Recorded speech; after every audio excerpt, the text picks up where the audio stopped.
জয় বাংলা বলেন, বলেন জয় বাংলা,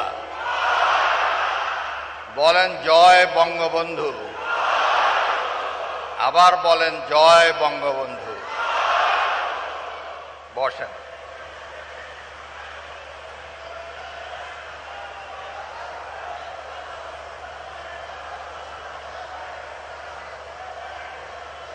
বিসমিল্লাহির রহমানির রহিম। আসসালামু আলাইকুম।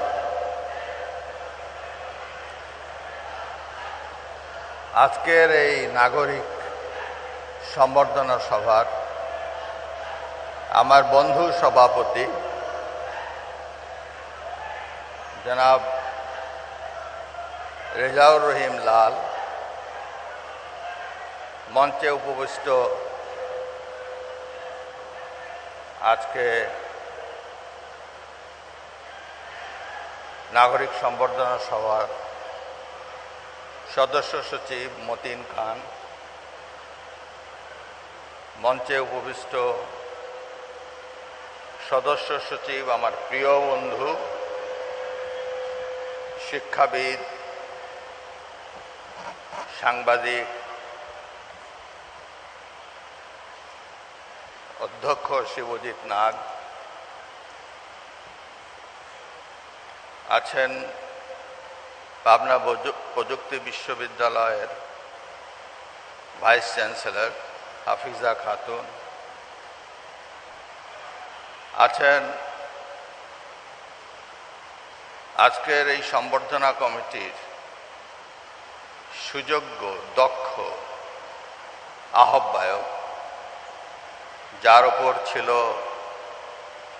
আজকের এই আয়োজনের সার্বিক দায়িত্ব আমার অনুজ, আমার প্রিয় শিল্প উদ্যোক্তা, অন্যতম শিল্প উদ্যোক্তা, স্কয়ার গ্রুপের অন্যতম কর্ণধর, মাছরাঙা টেলিভিশনের ম্যানেজিং ডিরেক্টর, বীর মুক্তিযোদ্ধা অঞ্জন চৌধুরী পিন্টু। সভাপতিত্ব করছে আমার আরেক বন্ধু, মুক্তিযুদ্ধের সাথী এবং আমার অত্যন্ত ঘনিষ্ঠ বন্ধু, আমার রাজনৈতিক সাথীও বটে, বেবি ইসলাম। এখানে উপবিষ্ট আছেন আমার প্রেরণাদায়ী স্ত্রী, যার প্রেরণায় আমি রাজনীতিতে সক্রিয়ভাবে অংশগ্রহণ করতে পেরেছি। সর্বোপরি আমাকে সবসময় যিনি উৎসাহ দিয়েছেন, উচ্চশিক্ষিত একটি বিশ্ববিদ্যালয়ের যিনি এখন adviser, chief adviser, doctor Rebecca Sultana. এখানে উপবিষ্ট আছেন আমার আরও একজন রাজনৈতিক সাথী, বিশ্ববিদ্যালয়েও আমরা একসাথে রাজনীতি করেছি এবং একসঙ্গে আমরা কারাগারে আবদ্ধ ছিলাম, জনাব ডিপটি স্পিকার এমপি জনাব শামসুল হক টুকু। আছেন পাবনা সদরের এমপি, ওনার আব্বার সাথে আমি রাজনীতি করেছি, আবু তালেব খন্দকার সাহেব। তার পুত্র গোলাম ফারুক প্রিন্স। এখানে আছেন আরেকজন সংসদ সদস্য জনাব মকবুল হোসেন। আছেন আরেকজন সংসদ সদস্য, ওনারও আব্বার সাথে আমি রাজনীতি করেছি, আহমেদ তফিজউদ্দিন। তার পুত্র ফিরোজ কবির। আরও আছে ঈশ্বরদীর সংসদ সদস্য জনাব নুরুজ্জামান বিশ্বাস, তার সাথেও আমি রাজনীতি করেছি।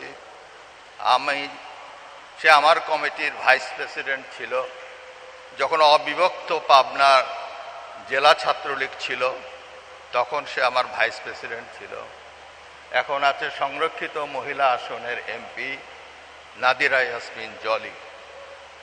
সামনে সমবেত আছে আমার বন্ধু স্কয়ার গ্রুপের চেয়ারম্যান ছোটবেলার বন্ধু, আবেগের তাড়নায় সে আমার সাথী হয়েছে এই সফরে, স্যামিউল এস চৌধুরী।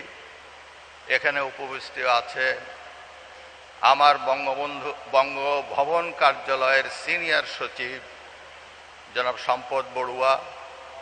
এখানে উপবিষ্ট আছেন আমার মিলিটারি সেক্রেটারি জনাব মেজর জেনারেল মোহাম্মদ সালাউদ্দিন। আছেন আমাদের প্রেস সচিব, উনিও সিনিয়র একজন অফিসার, জয়নাল আবেদিন। আছেন বঙ্গবন্ধু সচিবালয়ের একজন সচিব ওয়াহিদুজ্জামান। এখানে আছেন ব্রিগেডিয়ার জেনারেল জুলফিকার। এখানে আছেন পিজিআরের head brigadier general Khaled Kamal এবং AMSP assistant military secretary brigadier general Raju Ahmed সহ উচ্চপদস্থ কর্মকর্তাবৃন্দ, আমি সকলকে জানাই এবং পাবনার সকল স্তরের নেতা কর্মী, আমার ভাই বোনেরা আছেন আমার শ্বশুরকুলের আত্মীয় স্বজন, এখানে আছেন আজকের এই অনুষ্ঠান আয়োজনে যারা সহযোগিতা করেছেন, নাগরিক সমাজের প্রতিনিধিবৃন্দ এখানে সমবেত আছেন, বিভিন্ন প্রগতিশীল রাজনীতি সংগঠনের নেতৃবৃন্দ আছেন, সামাজিক সংগঠনের নেতৃবৃন্দ, সাংবাদিক ভাইয়েরা, পেশাজীবী সংগঠনের নেতৃবৃন্দ এবং সর্বোপরি রাজনৈতিক দল, বঙ্গবন্ধুর গড়া, নিজ হাতে গড়া রাজনৈতিক দলের সকল স্তরের নেতা কর্মী এবং সহযোগী সংগঠনের নেতা কর্মী, ভাই ও বোনেরা, আপনাদের সবাইকে আমার সালাম এবং শুভেচ্ছা। আসলে এখানে কিছু বলার আগে আমি আবেগে আপ্লুত এই কারণে যে আমি এখানে আসার পূর্ব থেকেই দেখছিলাম যে প্রাণ চাঞ্চল্য পাবনায় শুরু হয়েছে, সেই পাবনা মানুষের আশা আকাঙ্ক্ষার কতটা আমি যোগ্য বা কতটা আমি পূরণ করতে পারব। আমি ফেসবুকে দেখি, খবর দেখি, টেলিভিশনে নিউজ দেখি যে পাবনায় একটি জাগরণের সৃষ্টি হয়েছে, পাবনায় একটি ইতিহাসের সৃষ্টি হয়েছে এবং পাবনায় জাগরণ সৃষ্টি করছে আমারই এই নেতাকর্মীরা, সুশীল সমাজের প্রতিনিধিরা, পাবনার প্রশাসনের কর্মকর্তারা, বিভিন্ন পর্যায়ের নেতৃবৃন্দ প্রত্যেকেই রাত জেগে জেগে আনন্দ মিছিল করছে, পোস্টার লাগাচ্ছে, ব্যানার লাগাচ্ছে, মনের আকুতি দিয়ে তারা এই সমস্ত আমাকে রিসিভ করার জন্য, আমাকে স্বাগত জানানোর জন্য দরদ দিয়ে কাজ করছে। মনের ভিতর দিয়ে তাদের আকুতি, তাদেরকে কেউ টাকা দেয় না, পয়সা দেয় না, স্ব উদ্যোগে তারা রাস্তায় নেমেছে, দোকান বন্ধ রাখছে, মিছিল করছে, রিক্সা চালাচ্ছে না, রাস্তায় কাজ করছে, সাজসজ্জা করছে। অদ্ভুত আকুতি তাদের মনের মধ্যে যে আমাদের চুপ্পু ভাই আসতেছে, আমাদের চুপ্পু ভাই পাবনায় আসতেছে। হায় রে হায় ভাই, এ ঋণ কিভাবে শোধ করব? আমাদের চুপ্পু ভাই আসতেছে। আমি অনেক সময় ভাবি, আমার স্ত্রী আমাকে জিজ্ঞেস করে তুমি এত চুপচাপ কেন? আমার ডাক্তার আমাকে বলে আপনার প্রেশার সকালে হাই, রাত্রে লো। আমি বলি যে কি বলবো ভাই, আমার ফিজিক্যাল কন্ডিশন একেবারেই এমনভাবে হয়ে যাচ্ছে যে আমি একটু চিন্তিত হয়ে পড়ছি যে এত মানুষের উচ্ছ্বাস, পাবনার মানুষের এত উচ্ছ্বাস আমি তো ভাবি নাই, আমি তো কল্পনা করি নাই আমার মনের মধ্যে এই উদ্বেগ কখনো ছিল না। আমি তো বারবার পাবনায় এসেছি, বারবার পাবনার মানুষের সঙ্গে মিশেছি, কিন্তু আমার মনের মধ্যে তো এত উদ্বেগ কোনোদিন ছিল না। আজ কেন আমার এত উদ্বেগ, আজ কেন আমার এত উৎকণ্ঠা যে পাবনার মানুষ পথে ঘাটে মাঠে শহরে নগরে বন্দরে আমাকে নিয়ে আলোচনা করে, চুপু ভাই আসতেছে, চুপু ভাই আসতেছে, আমরা রাস্তায় আছি, আমরাই রাস্তায় থাকবো। হায় আল্লাহ, এ কি অবস্থা সৃষ্টি হলো। আমি করজোড়ে আপনাদের কাছে মাপ চাচ্ছি যে আপনারা যে এত উচ্ছ্বাস, এত আবেগ, আমি কোনো অপরাধ আপনাদের কাছে করি নাই। আপনারা যা করেছেন এর জন্য আমি চিরজীবন আপনাদের কাছে কৃতজ্ঞ হয়ে থাকব, চিরজীবন আপনাদের কাছে কৃতজ্ঞ হয়ে থাকব, সারাটা জীবন আপনাদের জন্য কৃতজ্ঞ হয়ে থাকব। এই সুযোগে এই আয়োজকদের কাছে আমি অশেষ অশেষ আমার কৃতজ্ঞতা প্রকাশ করছি। এইভাবেই যে আপনারা যে আয়োজনটা করলেন, আপনারা যেভাবে নিজেরা খাটলেন, নিজেদের এলাকায় আপনারা মিছিল করলেন, মিটিং করলেন, রাত জেগে জেগে আপনারা নিজেকে আপন ভাইকে আপনারা বরণ করে নিলেন। আপনাদেরকে অশেষ অশেষ ধন্যবাদ, অশেষ অশেষ কৃতজ্ঞতা। আমি জীবনেও ভুলবো না, জীবনেও ভুলবো না, জীবনেও ভুলবো না। প্রিয় ভাইরা, আমি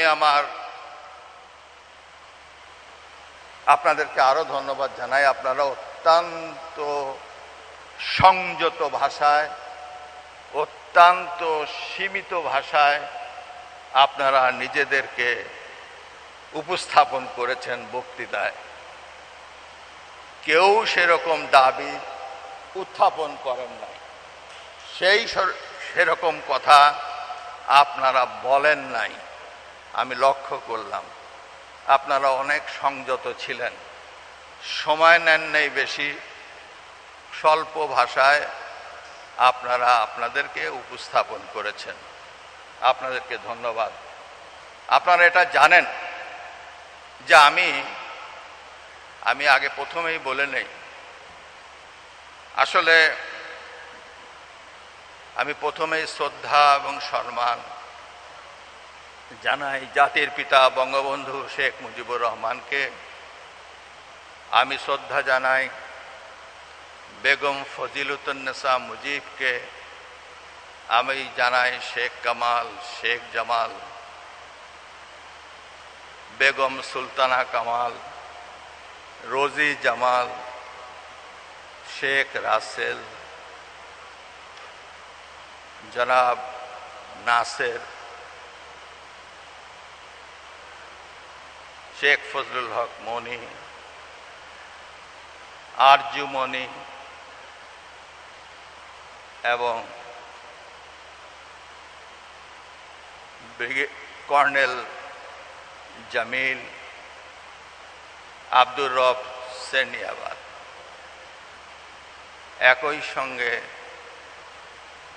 জাতীয় চার নেতা এম মনসুর আলী, জনাব তাজউদ্দিন আহমেদ, সৈয়দ নজরুল ইসলাম, জনাব কামরুজ্জামান সাহেবকে, মুক্তিযুদ্ধে শহীদ বীর ভাইদেরকে, বীরঙ্গনা মা বোনদেরকে, সমগ্র গণ আন্দোলনে শহীদ সকল ভাই বোনদেরকে একই সঙ্গে অত্যন্ত শ্রদ্ধার সঙ্গে স্মরণ করি পাবনায় শহীদ জনাব অ্যাডভোকেট আমিন উদ্দিনকে, অমলেন্দ্রনাথ দাক্ষিস এবং ব্যবসায়ী নেতা জনাব সাইদ তালুকদার এবং শ্রমিক নেতা শুকুরকে, যারা মুক্তিযুদ্ধের সময় পাবনায় শহীদ হয়েছিলেন। আমি সশ্রদ্ধ চিত্তে সালাম জানাই আমার গুরু, আমার নেতা আমার রাজনৈতিক শিক্ষাগুরু, দীক্ষাগুরু,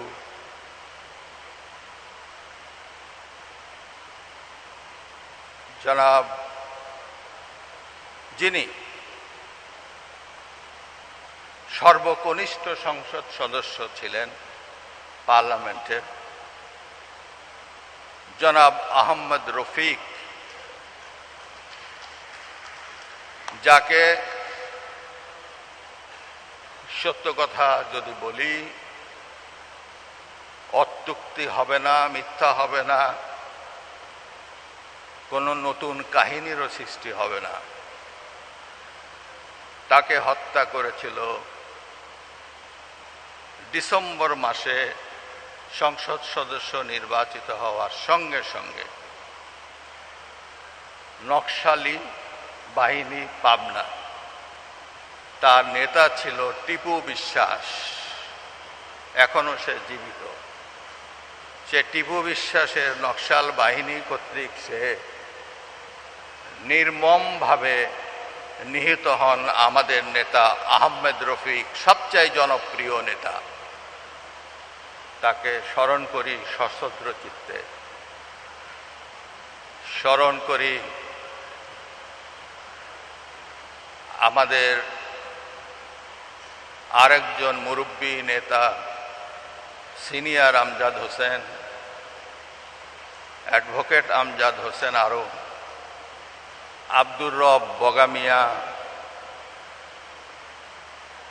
জনাব আবু তালেব খন্দকার, স্মরণ করি আব্দুল সাত্তার লালু, রফিকুল ইসলাম বকুল, ইকবাল হোসেন, আমার সব মুক্তিযুদ্ধের সাথী। একই সঙ্গে আমরা যারা মুক্তিযুদ্ধে অংশগ্রহণ করেছিলাম সেই বকুল, ইকবাল। আরও স্মরণ করি শফিকুল আজিজ মুকুল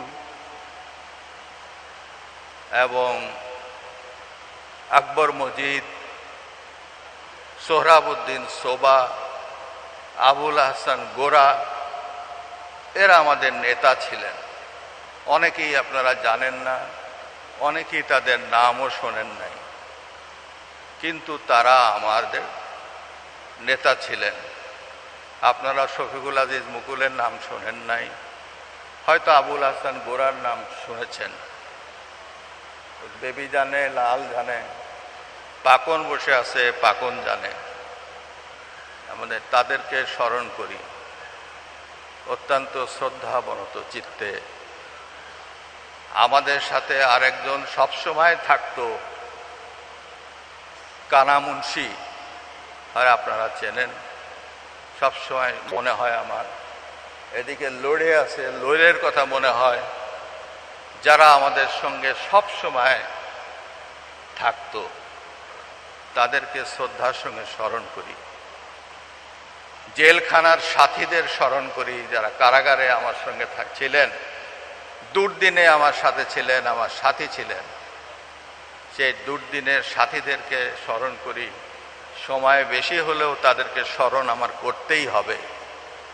আজকে যখন রাষ্ট্রপতি হিসাবে যখন পাবনায় আসছি, তখন তাদেরকেই স্মরণ করতে হবে, কারণ তারাই আমার ভিত্তি ছিলেন। তাদেরকে তো স্মরণ করতেই হবে। জেলখানায় আমার সাথী ছিলেন অধ্যক্ষ আব্দুল গনি, ছিলেন আমজাদ হোসেন, ছিলেন আমিনুল ইসলাম বাদশা ভাই, ছিলেন রণেশ মৈত্র, ছিলেন অমূল্য লাহিড়ী, ছিলেন কমরেড প্রসাদ রায়, ছিলেন শামসুল হক টুকু, আবার তার নাম উচ্চারণ করি। শামসুল হক টুকু ছিল আমার সাথে,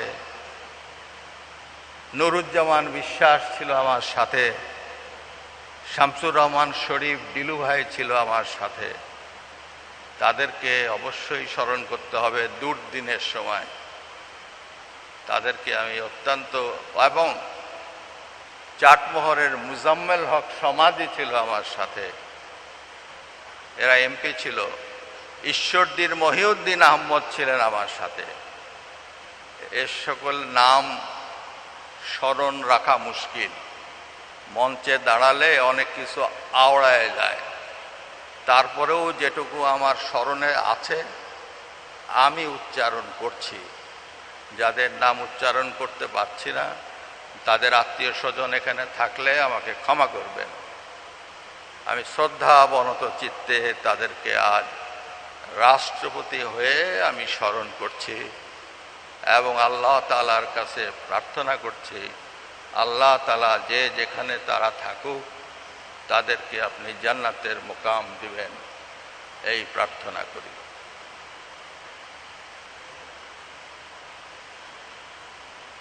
আপনারা জানেন রাষ্ট্রপতি একটি সাংবিধানিক সর্বোচ্চ পদ।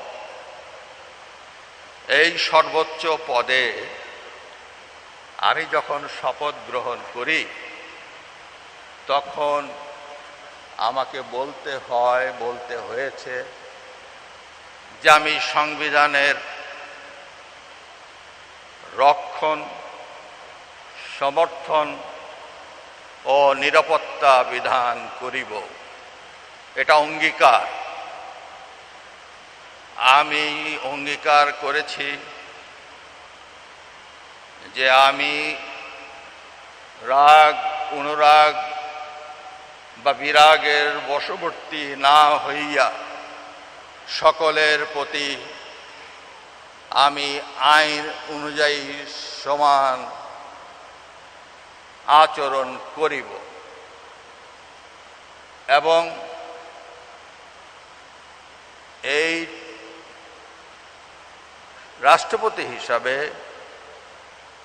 সংবিধানের সকল মর্ম কথা আমাকে পালন করতে হবে। আমি সকল রাজনীতির ঊর্ধ্বে, কিন্তু সকল রাজনীতির ঊর্ধ্বে কখন? শপথ নেওয়ার পরে। শপথ নেওয়ার আগে আমার রাজনীতির ভিত্তি যা ছিল তা তো আমি অস্বীকার করতে পারি না। এটা অসম্ভব, এটা হৃদয়ের মধ্যে আছে, এটা অস্বীকার করা যাবে না। কেন সেটাই আমাকে রাষ্ট্রপতির চেয়ারে আসনে বসিয়েছে, সেই ভিত্তিই আমাকে আসনে বসিয়েছে। আজ যে এখানে এত মানুষ, আজ যে এখানে পাবনার এত মানুষ, তাদের যে প্রতিনিধি পাবনা এখানে আছে 5 জন বা 6 জন, সারা বাংলাদেশে আছে যতটি প্রতিনিধি 350 জন, সেই প্রতিনিধিরাই আমাকে নির্বাচিত করেছে, তাদের দ্বারাই আমি নির্বাচিত হয়েছি। তাহলে আমার অবস্থানটা কোথায়? নির্বাচিত প্রতিনিধিরাই তো আমাকে নির্বাচিত করেছেন। অনেকেই বলেন, যারা সমালোচনা করেন, সমালোচনার জন্যই সমালোচনা করেন। আওয়ামী লীগের পার্লামেন্টারি রাষ্ট্রপতির বিদায়ের আগে 60 থেকে 90 দিনের মধ্যে রাষ্ট্রপতি নির্বাচন করার কথা। অ্যাকর্ডিংলি ঠিক সময় মতো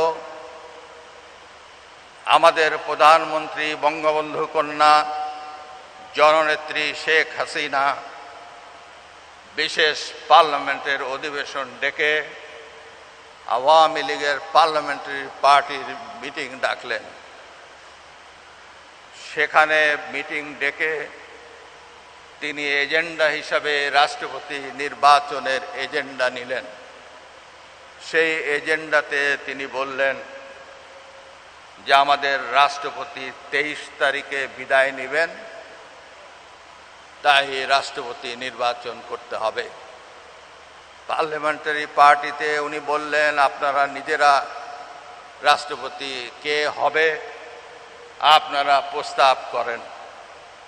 নিজেরা সকলেই আলাপ করতে লাগলো নিজেদের মধ্যে পাবনার সকল সদস্য, সংসদ সদস্য ভাই বোনেরা উপস্থিত ছিলেন, নিজেরা আলোচনা করছেন। পত্রপত্রিকায় অনেক খবর হয়, অনেকের নাম আসে।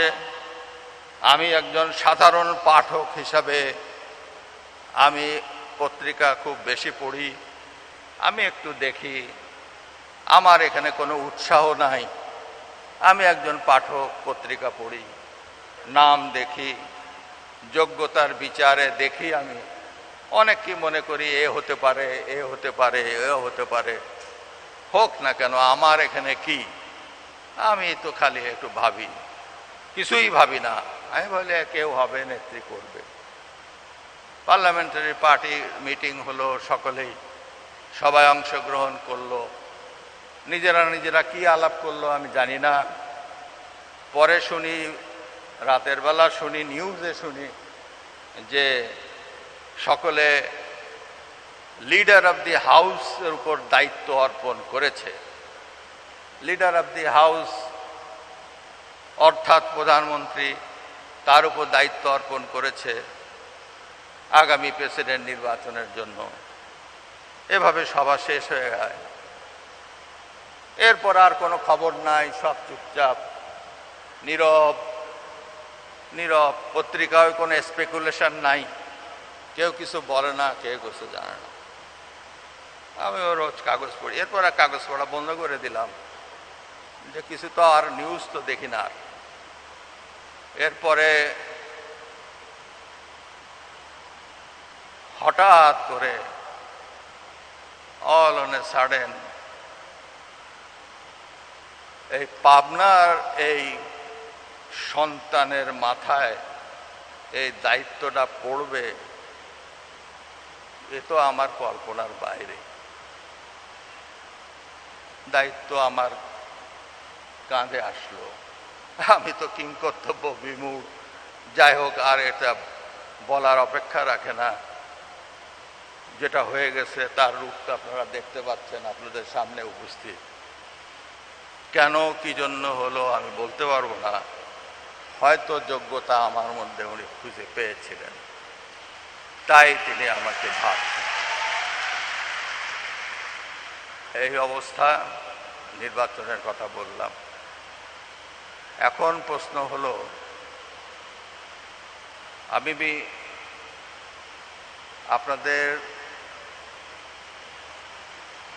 যে কথাটা বলতে চাই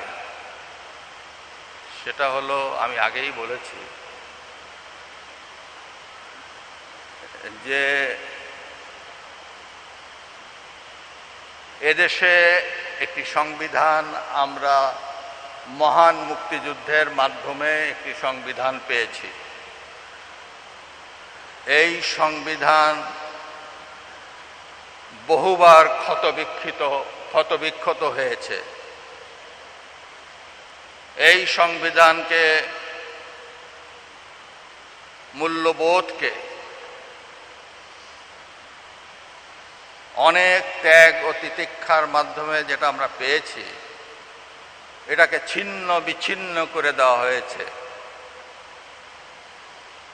এটা পাকিস্তানি ধারায় প্রবর্তন করার চেষ্টা করা হয়েছে। সব কিছু হয়েছে বঙ্গবন্ধুকে হত্যা করার পর। বঙ্গবন্ধুকে হত্যা করার পর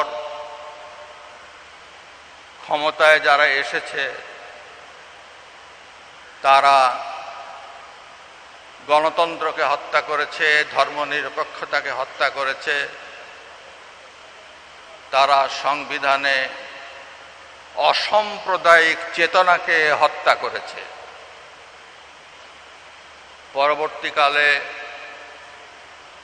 এদেশের জনগণ রুখে দাঁড়িয়েছে এবং বঙ্গবন্ধু কন্যা শেখ হাসিনা নেতৃত্বকে বেছে নিয়ে সংবিধানকে তার জায়গায় পুনঃস্থাপিত করেছে। সেই ধারায় এখন গণতন্ত্র, সমাজতন্ত্র, ধর্মনিরপেক্ষতা, জাতীয়তাবাদ। সমাজতন্ত্রের বিষয়টি এখন অর্থনৈতিক সাম্যতা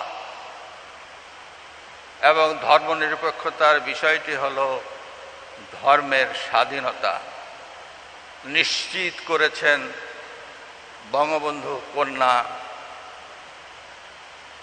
এবং সেইভাবেই দেশ পরিচালিত হচ্ছে। এই মুহূর্তে প্রয়োজন এই মূল নীতিকে রক্ষা করা। আজকে আপনারা দেখেন এদেশের মানুষ একটি নতুন অধ্যায়, গত 14 বছর ধরে একটি নতুন অধ্যায়ের মধ্যে প্রবেশ করেছে। এখানে সাম্যতা আছে, এখানে গণতান্ত্রিক অধিকার আছে, এখানে বাঙালি জাতীয়তাবাদের চেতনা আছে, এখানে স্বাধীনতার মূল্যবোধের স্পষ্টত চর্চা আছে। এই চর্চাকে ধরে রাখতে হবে, এই চর্চার অব্যাহত ধারাকে ধরে রাখতে হবে আমাদেরকে। আজকে দেখেন সফলতার দিকটা দেখেন, দারিদ্র বিমোচনের হার কমে এসেছে, বিদ্যুৎ উৎপাদন করে ঘরে ঘরে বিদ্যুতের সাপ্লাই হচ্ছে, শিক্ষিতর হার বাড়ছে, কানেক্টিভিটি বাড়ছে, বেড়ে গেছে অনেক। সোশ্যাল সেফটি নেটওয়ার্ক আওতায় সকল প্রকার ভাতা মানুষের দোরগোড়ায় পৌঁছে যাচ্ছে, কোনো হাহাকার নাই। বলেন বৃদ্ধ ভাতা, মুক্তিযোদ্ধা ভাতা, বিধবা ভাতা, উপবৃত্তি, এত কিছু এই আপনার মোবাইল প্রযুক্তি, তথ্য প্রযুক্তির মাধ্যমে প্রত্যেকটি ঘরে ঘরে আজকে এই প্রযুক্তির সেবা মানুষের দৌড়ে পৌঁছে যাচ্ছে। একদিনে 1000টি রোড, আরেক দিনে 1000টি কালভার্ট, এগুলি আপনারা দিব্য চোখে দেখতে পাচ্ছেন। আজকে সারা বিশ্ব স্বীকার করে বাংলাদেশ একটি উন্নতির রোল মডেল। আপনারা বোঝেন যে এই সরকার গত 14 বছরের মধ্যে যে উন্নয়নের ধারা সূচনা করেছে, এটা সারা বিশ্বে ঈর্ষণীয় সাফল্য, ঈর্ষণীয় সাফল্য। আমরা এখন কারো কাছে ঋণ যেটা গ্রহণ করি, আমরা সেই ঋণ সময় মতো পরিশোধ করি। আমরা ডিফল্টার নই, আমরা ডিফল্টার নই, আমরা বাংলাদেশ ঋণ খেলাফি নই। বিশ্বে আমাদেরকে ঋণ খেলাফি কেউ বলে না, সেই পর্যায়ে আমরা যাই নাই। যখন শ্রীলঙ্কার অবস্থা বিশ্বে অমর্যাদাকর অবস্থানে চলে যায়, তখন আমরা তাদেরকে ঋণ দেই, তাদেরকে বাংলাদেশ তখন ঋণ দিয়েছে। আর এখানকার কিছু কিছু তথাকথিত অর্থনীতিবিদরা বলেছে বাংলাদেশ অচিরেই শ্রীলঙ্কা হবে। তাই কি হলো? এটা হয়েছে বর্তমান সরকার বঙ্গবন্ধু কন্যা শেখ হাসিনার সফল নেতৃত্বের কারণে। তাহলে এই নেতৃত্বের ধারাবাহিকতা, আমি বলবো যে বাংলাদেশের এই যে মধ্যম আয়ের দেশ আজ স্বীকৃত, মধ্যম আয়ের দেশ হলেই হয় না, এটা উন্নয়নের সূচক হলেও এর একটি ডিসঅ্যাডভান্টেজ আছে। এই ডিসঅ্যাডভান্টেজ হলো যে সময় মতো অন্য দেশ বলে মধ্যম আয়ের দেশ প্রয়োজনে ঋণ দেয় না। কাজেই এখানে একটা কৌশলী হতে হয়। তো বর্তমানে সরকার সে কৌশলী অবস্থান সৃষ্টি করে 3 বছর মোর টাইম, আরো বেশি টাইম নির্ধারণ করেছে, যাতে করে আমাদেরকে পূর্ণাঙ্গ রূপে মধ্যম আয়ের দেশ বলার জন্য সময়টা নেওয়া হয়েছে। সময় ক্ষেপণ করছে যে জরুরি প্রয়োজনে যদি আমাদের কিছু প্রয়োজন হয় সেটা আমরা নিয়ে তারপরে আমরা মধ্যম আয়ের দেশ বলা হোক। এটা অর্থনৈতিক কৌশল, আমরা সেই পর্যায়ে আছি।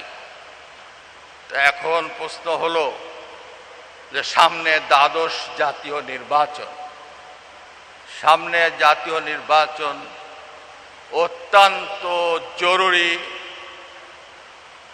এবং গণতান্ত্রিক শক্তির অস্তিত্বের প্রয়োজন, অস্তিত্বের জন্য অত্যন্ত গুরুত্বপূর্ণ।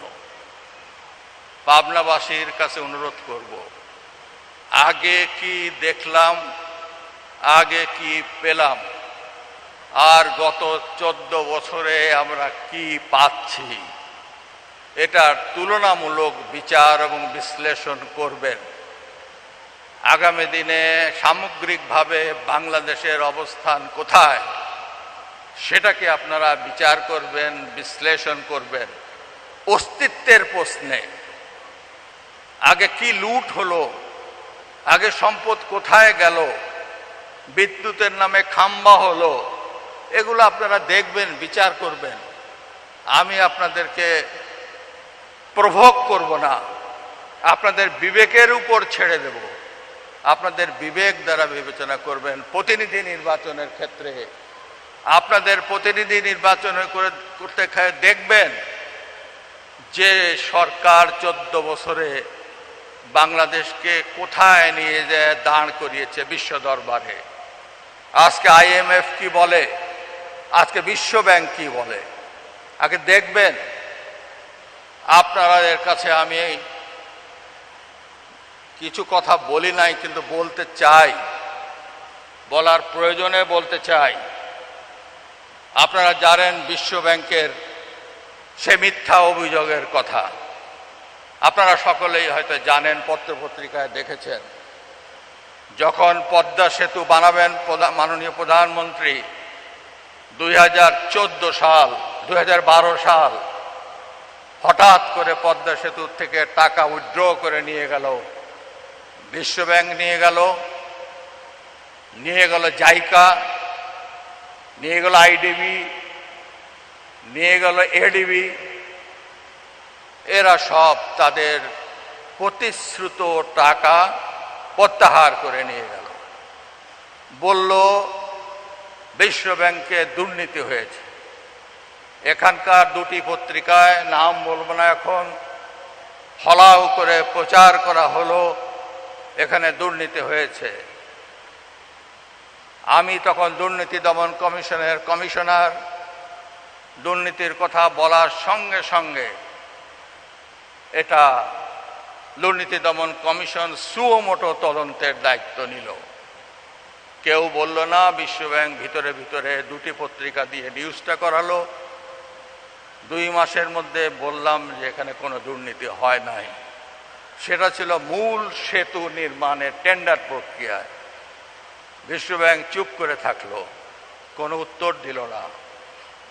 1 মাস পর তারা আবার বলল যে দুর্নীতি যদি মূল সেতু টেন্ডার প্রক্রিয়ায় না হয়ে থাকে তাহলে দুর্নীতির জন্য ষড়যন্ত্র হয়েছে। আমরা বললাম এই আবার কি অভিনব অভিযোগ। আমি ডিফার করলাম, আমি বললাম দুর্নীতির জন্য ষড়যন্ত্র কখনো হয় না, এ ধরনের কথা আমাদের পেনাল কোডে নাই। দুর্নীতি তখনই হয়, ব্রাইব কখন হয়? ব্রাইব হয় অফার এবং অ্যাকসেপ্টেন্স। আমি টাকা দেব, তিনি টাকা নেবেন। যখন টাকা দিলাম, টাকা নিলাম, তাহলে সেটা ব্রাইব হয়ে গেল, সেটা ঘুষ হয়ে গেল, সেটা দুর্নীতি হয়ে গেল। আমি টাকা দিলামই না, আমি একটা টাকাও দিলাম না, আর এখানে কেউ নিল না, দুর্নীতি হলো কেমনে, ষড়যন্ত্র হলো কেমনে? স্বাভাবিক প্রশ্ন। আজ যদি কেউ লয়ার নাও হয়ে থাকে, তাহলে সে এটা স্বভাবেই বুঝবে এটা হয় না। আমি বললাম হবে না, কিন্তু দুঃখের বিষয় আমার তিনজন সাথীর মধ্যে মতামতের গড়মিল হয়ে গেল, লাগলো চরম দ্বন্দ্ব, সরকারের মধ্যে সরকার হয়ে গেল, অদ্ভুত কাণ্ড। সরকারের সিনিয়র মন্ত্রী, সিনিয়র উপদেষ্টা এর মধ্যে ইনভলভড হয়ে গেল। আমাকে বলল বিশ্বব্যাংক যা বলে আপনি শুনে নেন। বিশ্বব্যাংক বিনা দোষে আমার কানমলা দিবে আর আমি এটা শুনবো, এটা কখনো তো হতে পারে না। আমি বললাম মাননীয় মন্ত্রী, আমি আইনের ছাত্র, আইনে লেখাপড়া করছি, ভাই আমি তো পারবো না। তো বলে কেন পারবেন না? দেশের স্বার্থে পারবেন।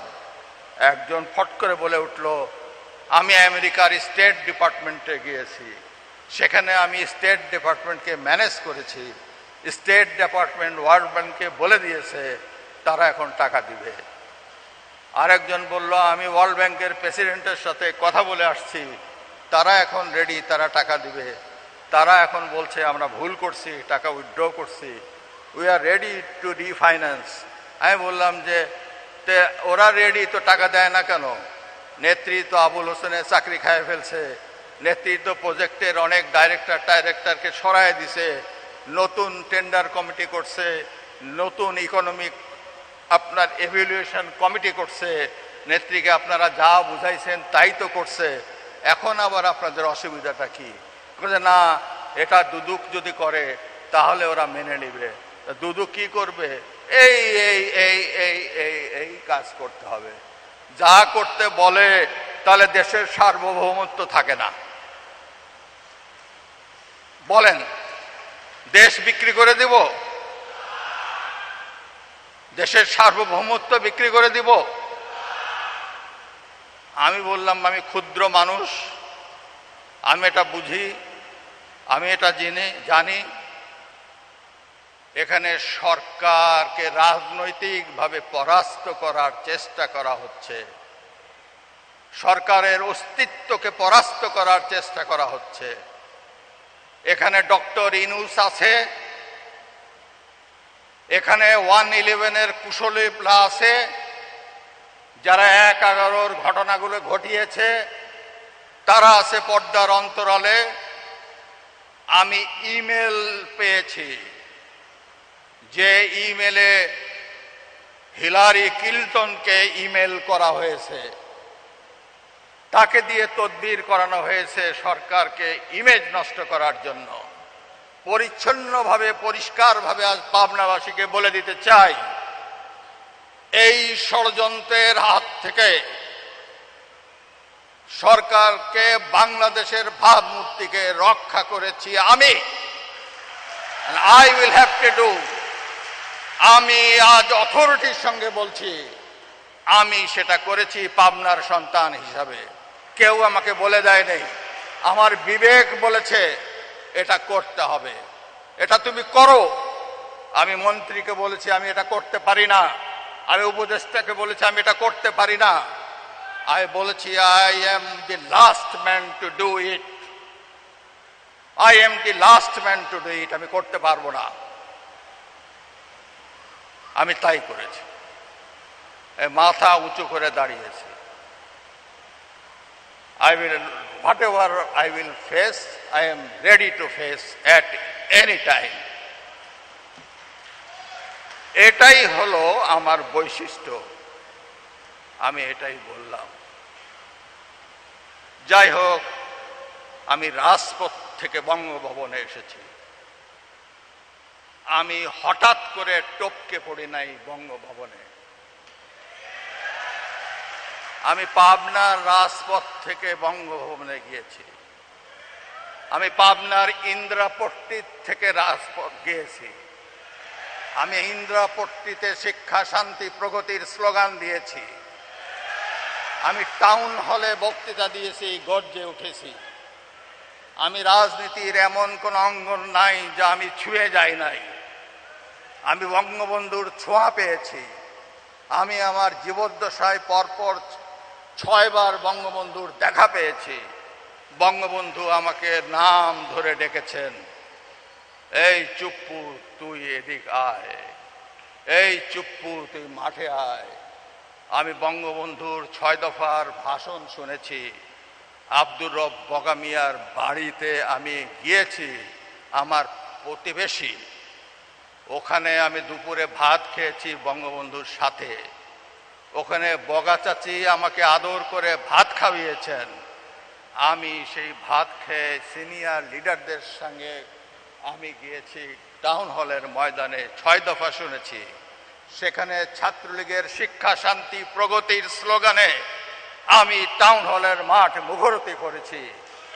আমি সেখান থেকে ছাত্রলীগ, এরপরে মনি ভাইয়ের দৃষ্টি আকর্ষণ করে আওয়ামী যুবলীগের সভাপতি হয়েছি। আমি সেখান থেকে বঙ্গবন্ধুকে আকর্ষণ করেছিলাম বলে বাকশালের জয়েন্ট সেক্রেটারি হয়েছি পাবনা জেলার। আমি ভেবেছিলাম রফিকুল ইসলাম বকুল হবে। স্বাভাবিকভাবে আমার গণনায় ছিল বকুল আমার চেয়ে ভালো নেতা, অস্বীকার করি না। বকুল একজন ভালো নেতা, আমি অস্বীকার করতে পারি না। আমি মনে করেছিলাম বকুল হবে। হঠাৎ আমাকে ঢাকা থেকে ফোন করে জানানো হলো আমি পাবনা জেলা বাকশালের জয়েন্ট সেক্রেটারি। আমি জয়েন্ট সেক্রেটারি, আমার সাথে আমিনুল ইসলাম বাদশাহ ভাই জয়েন্ট সেক্রেটারি, আমার সাথে ঈশ্বরদীর মহিউদ্দিন ভাই এমপি জয়েন্ট সেক্রেটারি। আরে আমি জয়েন্ট সেক্রেটারি, আমি ভাবতে পারি না। মনি ভাইকে জিজ্ঞাসা করলাম ফোন করে ভয়ে ভয়ে, বলে মনি ভাই ল ডিগ্রি তুমি নিয়েছো, এই জন্য বঙ্গবন্ধু বললেন বকুলকে আমি তোফায়েলের সঙ্গে রেখে দেব। বকুল তো তোফায়েলের লোক, আর তোফায়েল হবে যুব ফ্রন্টে, বকুল থাকবে যুব ফ্রন্টে। আমি মাথা হেড করলাম, ঠিক আছে বঙ্গবন্ধু যা চান তাই তো হবে। যাই হোক, যুবলীগে থাকার কারণে বা বাকশালের জয়েন্ট সেক্রেটারি হওয়ার কারণে আজকে যে কথা বলবো, কারাগারে যেতে হলো, গ্রেপ্তার হলাম পাবনায়। আমি প্রথম রাজনীতিবিদদের যে সমস্ত অলংকার থাকা দরকার ওই অলংকারটা ছিল না। কারাগারে যাওয়ার অলংকার হয়ে গেল যে কপালে জুটলো। কারাগারে গেলাম, জেলখানায় গেলাম, ডান্ডা বেড়ি পড়লাম, হাতে হ্যান্ডকাপ পড়লাম। রাতের অন্ধকারে সেনাবাহিনী আমাকে নিয়ে যেত, চরম অত্যাচার করত, অত্যাচারিত হতাম। অত্যাচারিত হয়ে যখন জেলখানায় আসতাম জখমি অবস্থায়, তখন আহারে ওহরে এভাবে মারলো ওভাবে মারলো। অনেকেই বলতো আমার জেলখানায়, এই টুকু ভাই এখানে আছে। অনেকে বলে তুমি টুকু টুকু করো, আমি টুকু টুকু করি না। টুকু ভাই বলতো ওই জায়গাটা কাটা, ওখানে